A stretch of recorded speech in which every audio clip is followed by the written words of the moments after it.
میں تو اپنے دوستوں کہا کرتا ہوں کہ جب بچوں کو خرچی کے پیسے دیں تو اس وقت ہی ان کو تھوڑے سے زیادہ دیں اور ان کو کہیں کہ یہ کسی اپنے کمزور دوست کو دینا، راستے کے اندر کوئی سائل ہوا تو اس کو دینا، اور وہ بھی ان کی عزت نفس کا خیال رکھتے ہوئے۔ یہ جو نمائش کا جذبہ پیدا ہو گیا اور یہ جو سیلفی کا زمانہ آیا، اور اس نے تو رہی صحیح کسر ہی نکال دی۔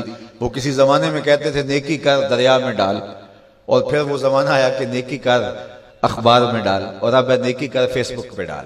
اب تو وہ تقوی، وہ جو للہیت، وہ تو ختم ہوتی چلی جا رہی ہے۔ آج کل وہ اجتماعی شادیوں کا ایک رواج پیدا ہوا۔ ایک دفعہ مجبور ہو کے مجھے کہیں جانا بھی پڑا، تو وہ میرا پہلا اور آخری موقع تھا۔ تو میں نے وہاں کہا کہ آپ نے مجھے جس مقصد کے لیے بلایا ہے، میں اچھائی کے کاموں کی تحسین کرتا ہوں، لیکن یہ منظر آپ کا مجھے اچھا اس لیے نہیں لگا کہ زندگی میں 3 مرحلے ہر شخص پہ آتے ہیں۔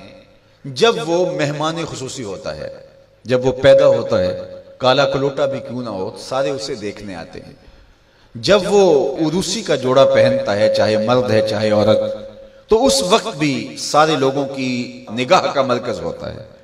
اور تیسرا، جب سفید کفن اوڑھ کے آخری منزل کی طرف چلتا ہے تو سارا شہر کہتا ہے چلو اس کا منہ دیکھائیں۔ بلکہ اس کا یہ پروٹوکول ہے کہ امام کعبہ بھی ہو تو وہ پیچھے کھڑا ہوگا، اس کے جنازے کو آگے رکھا جائے گا۔ یہ اس کا اعزاز ہے، یہ اس کی تکریم ہے۔ وقت کا غوث بھی ہو تو وہ بھی پیچھے کھڑا ہوگا، اس کا جنازہ آگے رکھا جائے گا، یہ اس کا اعزاز ہے۔ تو میں نے کہا یہ 3 موقع ہوتے ہیں کسی کمزور سے کمزور، غریب سے غریب، عاجز سے عاجز شخص کے لیے بھی عزت کے، اور آج آپ نے ان سے یہ موقع بھی چھین لیا کہ اسٹیج کے اوپر مخیر حضرات بیٹھے ہیں، اور ایک قطار میں بیٹیاں بیٹھی اور ایک قطار میں جو ہے وہ دلہے بیٹھے ہیں، اور ان سب کے رشتہ دار سامنے، باراتی 20-20 40-40 لوگ آئے ہوئے ہیں۔ تو ان سب کی غربت کا ہم عملاً مذاق اڑا رہے ہیں۔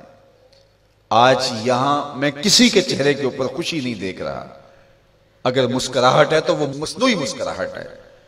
کاش کہ ان کے ماں باپ کے گھروں میں جا کر کے تنہائی کے اندر ان کی مدد کرتے، اور یہ بیٹیاں اپنے گھر سے نکلتی اور ماجرا ہوتا۔ اب ان کی غربت کا گواہ آپ نے کتنے لوگوں کو بنایا، اور صرف اپنے اشتہار کے لیے۔ تو یہ مزاج پیدا کریں، عزت نفس نہ کسی کی مجروح ہونے دیں۔ سب سے قیمتی شے انسان کی عزت ہوتی ہے۔ کبھی آپ نے دیکھا ہو بارش پڑی ہو اور کیچڑ ہو اور کوئی بندہ پھسل کے گر جائے تو وہ بعد میں دیکھتا ہے کہ مجھے چوٹ آئی ہے کہ نہیں، پہلے یہ دیکھتا مجھے کسی نے دیکھا تو نہیں۔ اس کا مطلب یہ ہے اس کو اپنی جان سے عزیز اپنی عزت ہے۔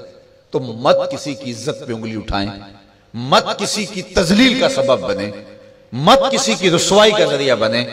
لوگوں کو عزت دیں۔ جب تک غلامی موجود رہی، حضور نے فرمایا کہ جو خود کھاتے اسے کھلاؤ، جو خود پہنتے اسے پہناؤ، وہ تمہارے بھائی لگتے ہیں، ان کے ساتھ حسن سلوک کرو۔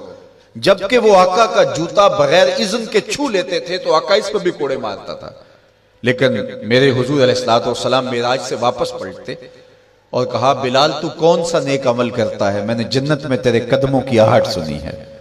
کیا خیال ہے اس ایک جملے نے دور غلامی کی ساری تھکن اتار نہیں دی ہوگی، اور غلام فرش اٹھ کے فراز عرش پہ نہیں پہنچ گیا ہوگا؟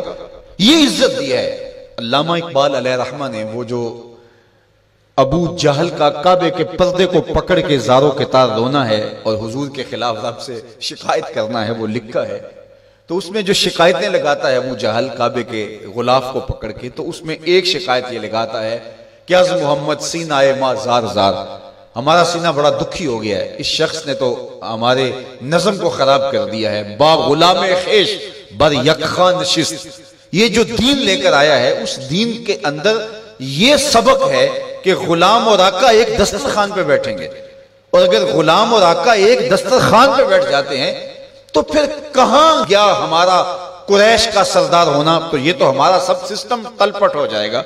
لیکن میرے حضور یہ دین لے کر آئے تھے، انسان کی بنیادی عزت کو بحال کرنا تھا، اور حجۃ الوداع کے موقع پر حضور نے پاؤں تلے جس طرح کسی چیز کو روندا جاتا ہے اس طرح کچلتے ہوئے فرمایا آج کے بعد میں تفاخر ختم کرتا ہوں، کسی عربی کو اجمی پر، کسی اجمی کو عربی پر کوئی فخر نہیں ہوگا، کوئی فضیلت نہیں ہوگی، نہ کالے کو گورے پر اور نہ گورے کو کالے پر۔ فضیلت کا معیار کیا ہے؟ ان اکرمکم عند اللہ اتقاکم، جو متقی ہوگا اللہ کے نزدیک وہی عزت والا ہوگا۔